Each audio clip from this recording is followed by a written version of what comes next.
একটা সিনে দেখতে পাচ্ছি ওয়াল্টার নিজে গাড়ি পার্ক করছে।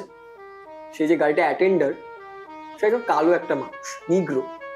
ওয়াল্টার আর ফিলিস যখন ফিলিসের স্বামীকে হত্যা করে নাটক করা শুরু করেছে, ওরা ট্রেনে যাচ্ছে, ওদের নাটকের প্রথম সিনটা চালু হচ্ছে আস্তে আস্তে। সেই ট্রেনের যে সমকালীন যারা রয়েছেন, যারা কুলি, টিকিট চেকার, প্যাসেঞ্জার, তাদের মধ্যে দেখতে পাচ্ছি যারা মানে রেলের যে একটু নিম্নগতির কাজকর্ম, যারা রেলের নিচু কাজকর্মগুলো, সেগুলো প্রত্যেকে কাজ করছে একটা কালো শ্রেণীর মানুষ।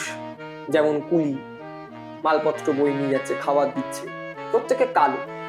আর যারা উচ্চ শ্রেণীর যে কাজকর্মগুলো রয়েছে, যেমন টিকিট চেকার, এবং তারপরে যে প্যাসেঞ্জার, যে ফার্স্ট ক্লাস বগিতে বসে রয়েছে প্রত্যেকটা প্যাসেঞ্জার, তারা সবাই সাদা, এর মধ্যে কোনো কালো নেই।